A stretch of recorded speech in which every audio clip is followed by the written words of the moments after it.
we've got a call from Georgia. We're going to bring in Simeon. Simeon, you're on the Atheist Experience. How you doing? I'm doing all right. How about you?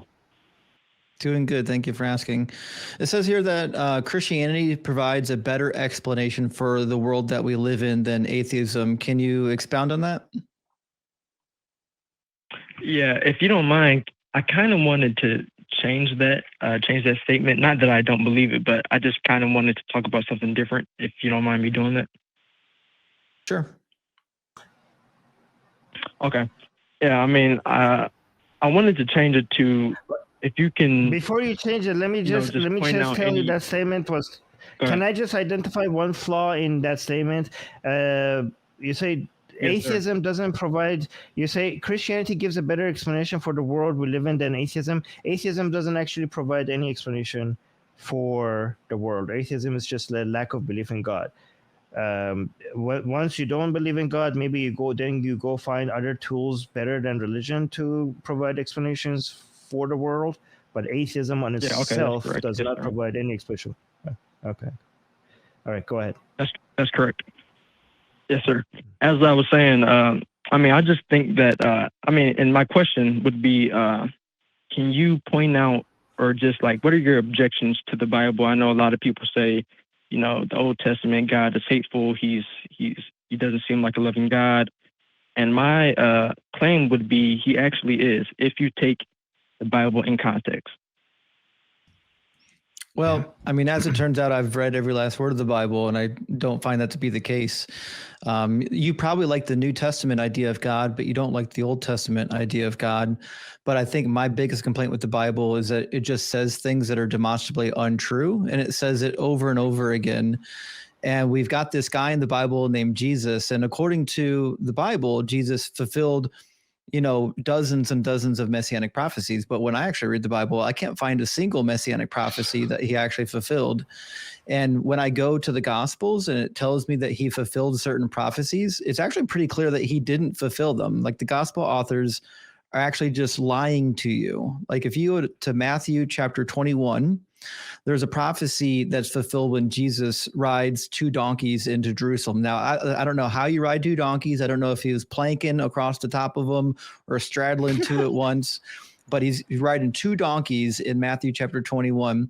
And it says, this took place to fulfill what was spoken through the prophet. Tell the daughter of Zion, look, your king is coming to you, humble and mounted on a donkey, on a colt, the foal of a donkey. But if you actually go back to the passage where this originates from, Zechariah chapter 9, the prophecy is not about a guy just riding a donkey. It says, rejoice greatly, O daughter Zion. Shout aloud, O daughter Jerusalem. See, your king comes to you. Triumphant and victorious is he, humble and riding on a donkey, on a colt, the foal of a donkey. And what does he do next? It says he will cut off the chariot from Ephraim and the war horse from Jerusalem, and the battle bow will be cut off. And he'll command peace to the nations, and his dominion shall be from sea to sea, from the river to the ends of the earth. So this simply was not fulfilled just because Jesus rode a donkey into town. The prophecy is about an actual king, which Jesus never was, who's going to end all war in Israel, which he never did. Okay. So, all right. Thank you. All right. So when we look at the Bible, right, it's important that we know the context, and we also see that it might be prophecy, right? So you're saying that Jesus wasn't a king, right? Right? Not one day. That's what you're claiming.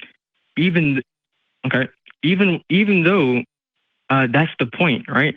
Yes, they believe that Jesus was not the king. He was not the Messiah. But if you study the Bible, and in Revelation, right, we see that Jesus, he is a king in Revelation, right? So the idea is that there are some prophecies that Jesus fulfilled. Then, like, for example, riding into the city on a donkey, he fulfilled that prophecy. But he didn't. The Jews did not understand it at that time. Okay. I rode a donkey. Am I the Messiah? At that time did not. No, you're not. Okay, so did I fulfill Zechariah 9:9? No. But I rode a donkey. Okay. Look. Let me help you out on like how prophecy works, right? So if I say, hey, so the prophecy says that a man is going to ride into the city on a donkey, right? It doesn't say that. It says a king. If a man king is going to do that. And Jesus was never a king, not one day. In fact, there was a king on the throne when Jesus was alive, and it wasn't him. Yeah, but listen, look, you don't have to be presented as a king for you to be a king. You can still be. You don't have to be an actual king to be a king. If I told you that I'm the president of the United States, is it true just because I said it? Listen. But look, you have to listen to what I'm saying. You don't have to be acknowledged as a king for you to be a king. Well, that's not true. I'm saying they did not have to acknowledge. Okay, it's simply is true, right? If you have a kingdom, I'm the king. Right, people make. Okay, but listen, look, that I mean, you're just saying that. Am I a king? The Jews did not. Say again? Am I a king, Simeon? I don't know. Oh, shoot. I'm the Messiah. I rode a donkey. I claimed I'm the king. I'm the Messiah now. I'll take your tithes and offerings. I mean, listen. So you see, the problem here is that the prophecy says he's going to be a king, and it says he's going to do things. He was never a king, and he didn't do any of the things that he said he was going to do. And then Matthew actually straight up lies to you as well, talking about like other prophecies. So if you go to the book of Matthew, it claims that he's fulfilling Hosea chapter 11, verses 1 and 2. But if you go to Hosea chapter 11, this is when Joseph and Mary take Jesus into Egypt, and then they leave Egypt subsequently after the death of Herod. Says this was to fulfill what was spoken by the prophet, out of Israel I've called my son. That is from Hosea chapter 11, which reads, when Israel was a child, I loved him, and out of Egypt I called my son. The more that I called them, the more that they went from me. They kept sacrificing to the Baals and offering incense to the idols. There's not even a prophecy there. There's no prophecy in those two verses. And it's clearly a reference to Exodus chapter 4, verse 22, when God says, Israel is my firstborn son, and he's taking them out of Egypt. So again, Matthew, the Gospels are lying to you when it says that Jesus fulfilled prophecies. Half the prophecies in the Gospels aren't even prophecies, and the ones that were not fulfilled. Okay, so look, we're moving around a lot, right? Look, if you don't mind me going back to the point that I was making, right? So if you can't understand this part, you're not going to be able to understand anything, right? But let me make sure you understand. Look, did you understand what I said when I said you do not have to be acknowledged as a king to be a king, right? Cool, then I'm the king. Do you acknowledge that I'm a king? Listen, no, I don't acknowledge that you're a king, but listen, I am. I said so. You don't have to acknowledge it. I'm the king, whether you acknowledge it or not. Armin, do you think I'm the king? I'm willing to accept you as a king if you. There we go. I'm the king, guys. You see how silly that hermeneutic is? You are becoming king. A lot of people are acknowledging you being a king. What I mean, the lies that you have to tell yourself to stay in this religion is wild. Okay. All right, look, let me put it to you this way, right? I mean, I don't know why you can't understand this, right? If somebody claims to be God, right? Oh, hey, I am God. Does that make them God? Answer that. And if somebody claims to be king, does that make them king? Come on, wait. Why does it not make them God? Just because they claim to be God? You can claim to be anything. You can claim to be a teapot circling Jupiter. It doesn't make it true. The question is, what is in accordance with reality, not what can someone claim to be. There you go. So you're proving my point, which is that claiming to be a king doesn't make you a king. Actually, being a king is what makes you a king. Just like I can say I'm the president, but I'm not a president until I'm in that Oval Office and writing my name on official decrees. So just saying that Jesus is a king doesn't make him an actual king. Listen, look, you got a part of it, right? Now let's look at the full part. As I said, if you read the entire Bible, right, which you claim to have done, right? Listen, you should. Not only have I read the entire Bible, I've got 2 actual degrees in biblical studies. So just so you know, like, this is not going to go well for you. Okay, oh wow! So you should know. So look. So you should know that in Revelation, right, it says that he is the King of Kings, right? The Lord of Lords. So what does that refer? Why do I care what Revelation says? Okay, Jesus being, tell me. Excuse me? Why do I care what the book of Revelation says? All right. So now you're saying what? You don't care what the book that talks about the person. Listen to what I'm saying is you're saying that Jesus was a king because the book of Revelation says so. If I wrote a book saying I'm the king, does that make me a king? Listen, look, I already went through this. No, that's obvious. I think we. Okay, so the answer is no. The answer is no. If I wrote a book or somebody else wrote a book about me saying I'm the king, that doesn't actually make me the king, does it? Yes, I agree. I think we both understand. Cool. So before I care what is written in the book of Revelation, you have to demonstrate that I should care what is written in the book of Revelation. For the same reason, if I started quoting the Book of Mormon to you, it would be. Can I say something?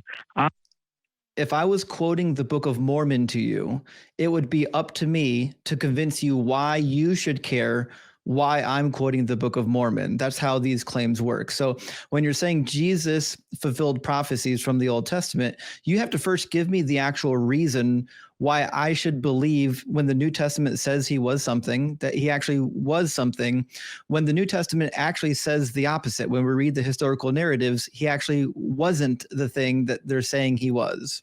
They're saying he will be that thing in the future. I think we're going in circles, but Simon, do you not understand what's like? This is pretty straightforward what Justin is saying. Like, I don't know why you're not getting it. Yeah. Can I quickly?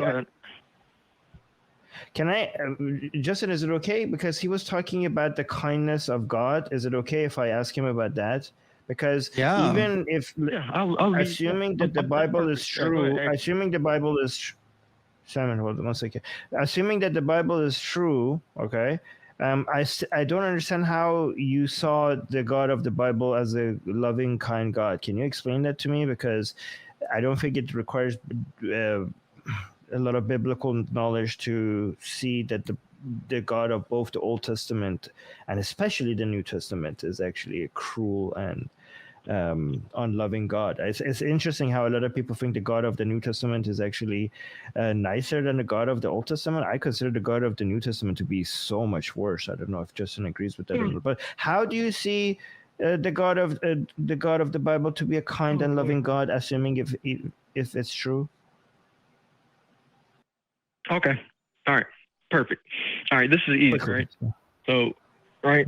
So we see from Genesis to Revelation, right? We see God working, right? Some people say that God in the Old Testament is different than the God of the New Testament, right? I don't believe that. I believe that they're the same God. Jesus even references to that, right? So the idea that Jesus is the same and that God is the same yesterday, today, and forevermore, right? That idea. So the concept why I would say that God is perfect, loving, and cares for people is this. He gives a plan for redemption, right? We see that throughout the plan of Christ, right? When he tells Eve, hey, you will have a son. Essentially, we know the story. Pretty much that is a prophecy about. Go ahead. We're asking about the part where he's loving because, like, when I read the Bible, he's not. In fact, he created every human being with their default position, hell. Redemption from what? He provides a path for us to get redemption from what? Like, what are we being saved from? Exactly. Okay. Redemption from eternal damnation. Oh, who decided that was going to be a thing? Sorry, go ahead, Armin. No, yeah, exactly. No, you read my mind.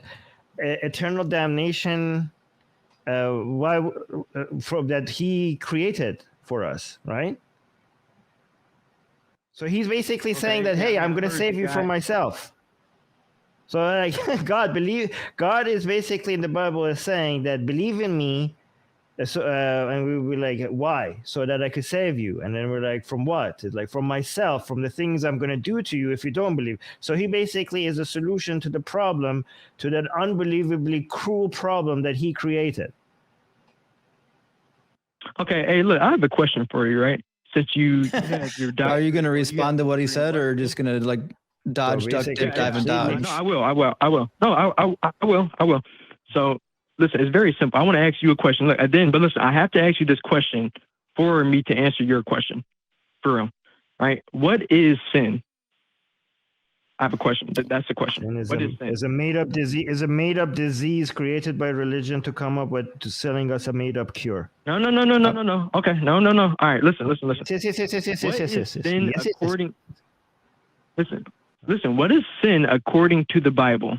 According to the Bible, the word sin just means to miss the mark or to not get it completely right.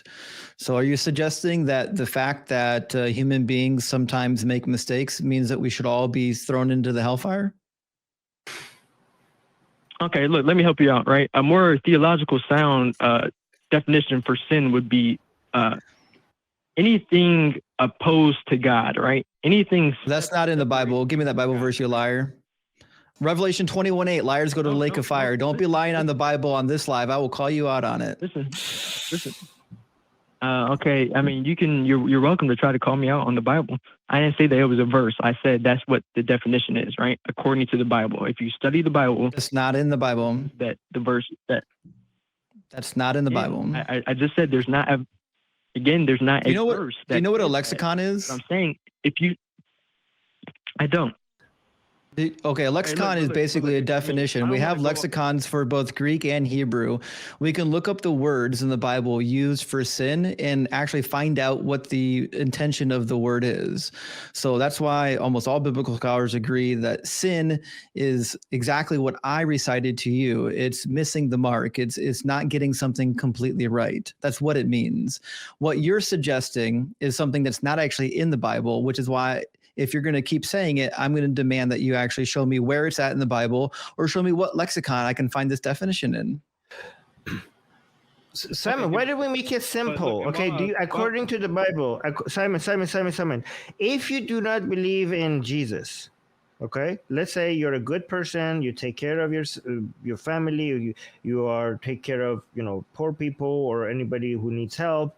You haven't been harmful to anybody as much as as careful as it could be.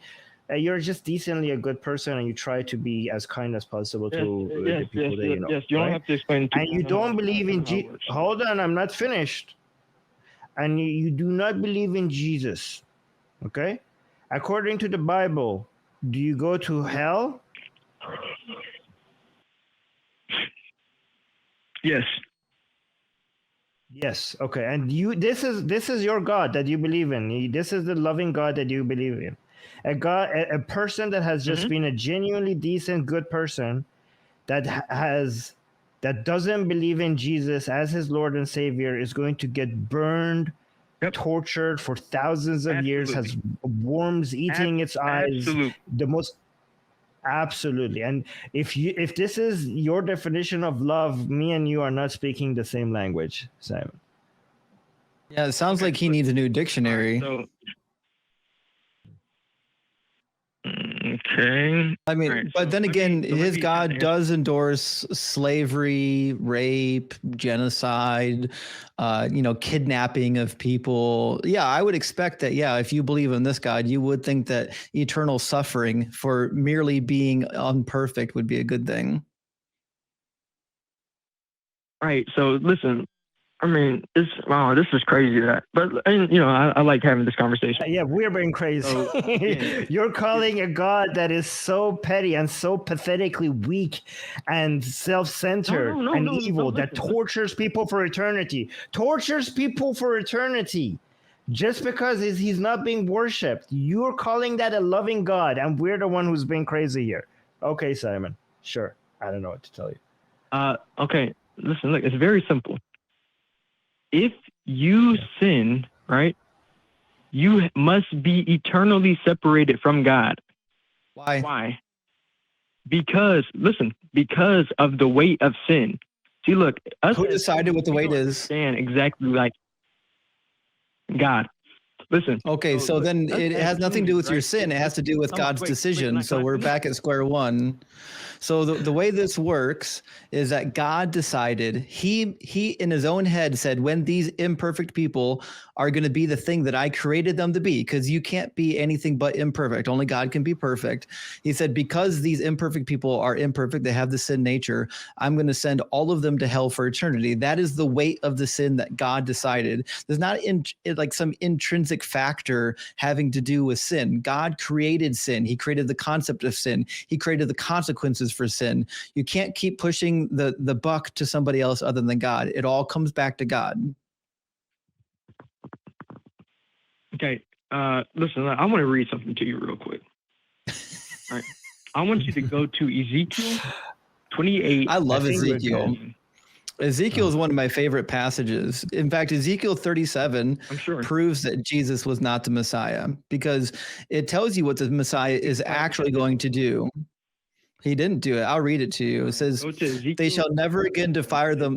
Ezekiel 37, they shall never again defile themselves with their idols and their detestable things, or with any of their transgressions. I will save them from all their apostasies to which they have fallen, and I will cleanse them. They shall be my people, and I will be their God. And my servant David will be king over them. They will have one shepherd. They shall follow my ordinances and be careful to observe my statutes, and they will live in the land that I gave to my servant Jacob, in which your ancestors lived. They and their children and their children's children shall live there forever, and my servant David will be their prince forever. Until there is a messianic king on that throne, the Messiah has not come. You keep saying Jesus was a king, but he wasn't a king. He wasn't a Messiah. He didn't do anything that the Messiah was supposed to do in the Old Testament. I have a question. And what you're about to tell me is that when Jesus comes back, he'll do this stuff.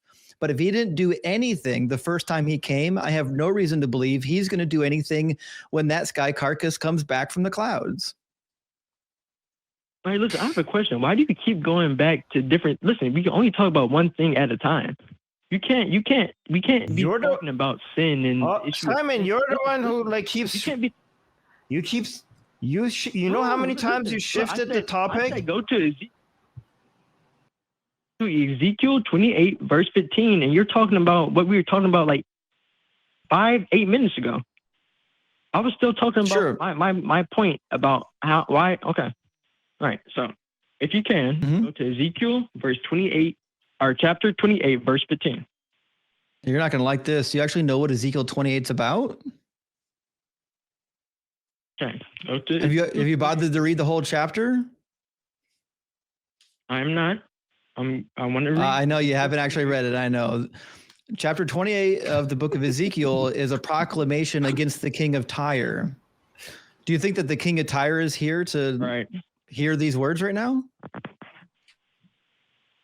right. Listen, look, that's a common misconception. Let me help you out. It's not a common misconception at all. It's the widely accepted view, because that's literally what it says. The word of the Lord came to me, mortal, say to the prince of Tyre. This is a message to the prince of Tyre. Hey, I have a question. And he's about to spout some nonsense about Satan. Listen, what does verse 14 say? I called him on it. That applies to oh my God. So I have a question. Does verse 14 verse 14 is not about Satan. Mortal man. Verse 14 is using common mythology that was known to the king of Tyre. Namely, it's paralleling what we find in the Epic of Gilgamesh. Lay out the Epic of Gilgamesh against Ezekiel 28, and he's taunting the king of Tyre using his own mythology, making fun of him. The cherub that was in the cedar forest in the Gilgamesh epic was there to protect the holy mountain of God, and the cherub was killed by Gilgamesh. He's making fun of the king of Tyre. Has nothing to do with your God, has nothing to do with Satan, has nothing to do with sin. Yeah, and this would contradict. Absolutely This would contradict. Listen, no.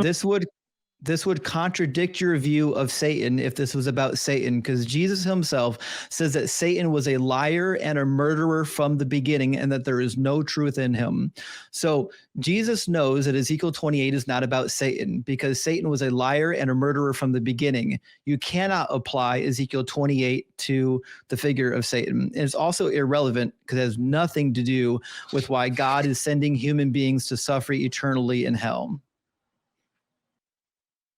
So can I talk now? Yeah, usually the time to talk is not in the middle of our sentences. Like typically we try to wait for you to finish what you have to get out unless you just go on a tangent. So I mean, you like I assume you're old enough to know how conversations work. Ouch. Okay, so now that I can speak, listen, Isaiah, look, the book of Isaiah. Okay, so look, you're saying, oh, it has nothing to do with the Satan of the Bible. Listen, Let me guess, Isaiah 14? Say that Satan was the. Okay. Oh wow. Why does it say that? It doesn't say Satan. Anointed cherub, the cherub. It doesn't say that. Why does it? It doesn't say that. It doesn't say that. You're lying again. I told you this is not the right place to lie in the Bible. I'm going to call you out every time. Isaiah 14 is against the king of Babylon. And against the king of Babylon, he's doing the same thing that Ezekiel 28 did. He's using mythology that the king of Babylon, also the king of Assyria at the time period, would have known about.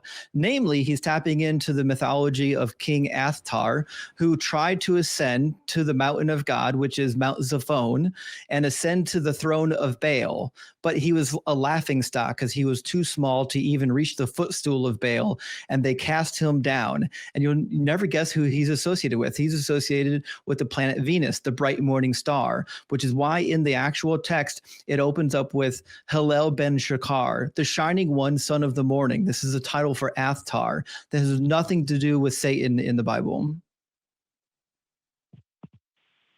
Okay. So listen. I'm so impressed by Jason's knowledge on the Bible. I don't know why you keep saying that. It's because it's true. In fact, you can just pick up an actual study Bible done by real academics that would tell you this. In fact, in my new Oxford annotated Bible, it literally says, drawn on the Canaanite myth of the gods, Hillel and Shachar, morning star and dawn. Now, as it turns out, I'm familiar with the Canaanite mythology, which is why I know that this is coming from that mythology and why all other Old Testament scholars know about this. This is not hidden in the realm of scholarship. This is only the opinion you hold of people who are unfamiliar with the scholarship, unfamiliar with the biblical timeline, unfamiliar with the context of the Bible, unfamiliar with the backdrop of the people that are being written to in the Bible. You're reading into it what you want to be into it, not what the author of the text is actually saying. Yeah, no. Listen, look.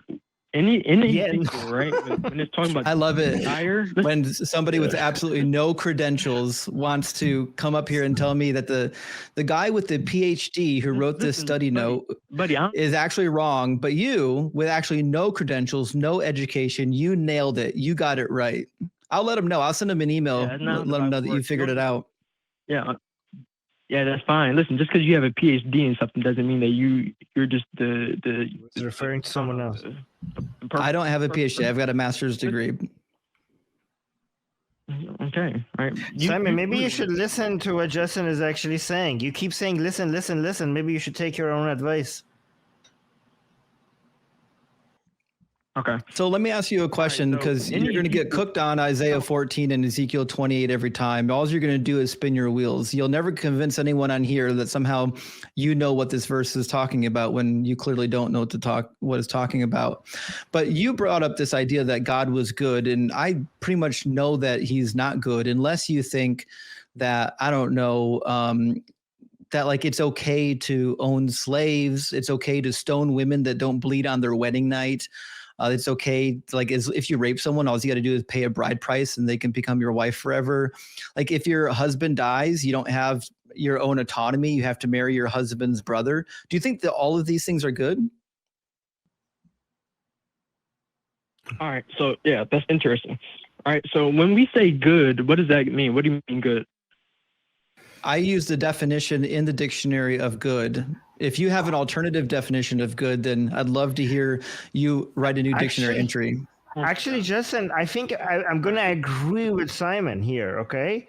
Their God is loving and their God is good. It's just that when people like Simon, when they mean loving and good, they mean completely different things. So their God is loving. Their God is a good God. But when us average people, when we're using the language English and we say good and loving, we think of something else. I think maybe monster or evil or disgusting or like, I don't know, psychotic, self-centered, narcissistic. These are the things that we usually, these are the words that we common people use to describe what they are calling good and loving. So we're just working with different definitions here. Yeah, well, maybe he'll be able to tell us if it's good then. Using your definition of good, is it good to own slaves? Okay, so again, so I asked that question because not to be a smart aleck, because we see that Jesus says that only one is good, right? Only God is good.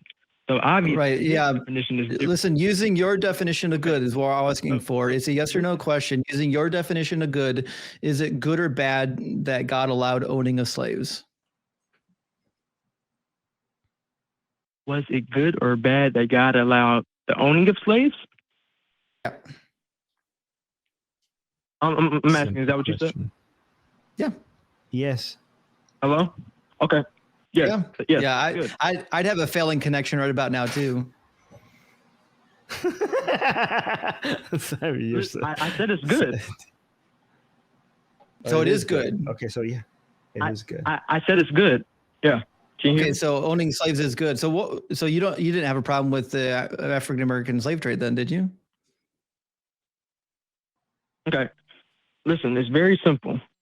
Number one, the African American slave trade is totally different than the slavery that we see in the Old Testament. Right? Name the difference. We have good forms of slavery. Right? We have good forms of slavery then. It's always that good slavery. I know. It's a good slavery. What's the difference? I bet you can't name one. It wasn't the bad kind. It was the good kind. and you see, it's almost like this, right? God never says that. And number one, right, that question that you asked me, you said, was it good that God allowed for slavery, right? I said, yes, it was good that he allowed for it, right? I did not say that slavery was good, right? So those are two different questions, right? So okay, is slavery good? That he allowed for it? Come on. Look, can I just speak for a second? Me saying that it was good that he allowed for it is me. It's crazy that he thinks it's his show. Slavery is good. So do you think that slavery is good or bad? Okay, there we go. No, slavery is bad. Okay, then why was it good when God allowed it? Why did God allow for slavery? I already know the answer to this too. Just give me the bad apologetics so I can cook you on that. There we go. Okay, right. After this, let's go to the next scholar because we have some good ones. Why did God allow for slavery? It's very simple, right? The same that he allows for us to have be evil today because we have free will. Listen, he allows. So why did he make any laws if he wanted us to decide for ourselves? He gave 600 plus laws, and for some reason, like you can't eat shellfish, you can't have pork. Like he's very concerned, like if you put your tallywhacker in another dude, but he's totally okay if like you're gonna own slaves. So he clearly didn't want you to exercise complete authority over your decisions. He chose to limit many of those decisions. What he didn't do was limit slavery. In fact, he did the opposite. He commanded them to take slaves. And he gave instructions on how to beat your slaves. So let me let me break it down real quick, right? And I think you know this also, right? God didn't just not put any regulations on the slaves, right? We can see that in Leviticus, right? We see that he puts regulations on certain aspects regarding the slavery. What did he regulate? If you beat them, make sure they don't die. I think that's one of them. Exodus 21, 20 through 21 says you just can't murder your Hebrew slave. This is clarified in Deuteronomy. Right.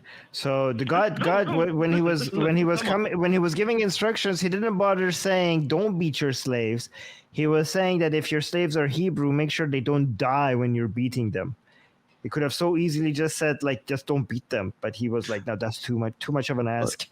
It's actually worse than that, because if you read it carefully in verse 21, we'll read it. It says, when a slave owner strikes a male or female slave with a rod and the slave dies immediately, the owner shall be punished. But if the slave survives for a day or two, there's no punishment, because the slave is the owner's master. So in both verses, the slave is dead. The only question is whether or not it was on purpose. If it's accidental, then it's presumed to be an accident. And since the slave is the owner's money, there's no punishment. Yeah, we don't want anything to do with this version of love, Simon. We don't like it. You could keep your love to yourself. We go with our version of love. I've had enough of that love for sure. Yeah. And again, y'all can keep on saying that, but listen, if you do not fully understand the gospel and what the gospel means, the gospel is not talk about owning human beings as property. Listen, does the gospel ever say don't own slaves? I'm not going to let you dodge. Does the gospel ever say to free your slaves? I don't think so. No, it doesn't. Not once. Okay. So the God of the Bible says you can own slaves, says you can beat slaves, commands you to make women your concubines and also sex slaves. Not one verse of the Bible says we are no longer doing slavery. Slavery is wrong. Don't do it anymore. Not a single one. God had every opportunity to say we're not doing slavery anymore, and he failed, which can only mean that the God that is in this book does not care about slaves. Not for 1 minute. He only cares if his people are being made slaves, because when he freed his people from slavery, he says he's doing it because they are his servants. They're his slaves. These are my property. God doesn't care about slavery. He cares about his slaves being taken from him. When he freed the Israelites from Egypt, he didn't free anyone else. He didn't free slaves in Mesopotamia. He didn't free slaves in China. He freed a select group of people from bondage in Egypt so that they can be his slaves. That's it.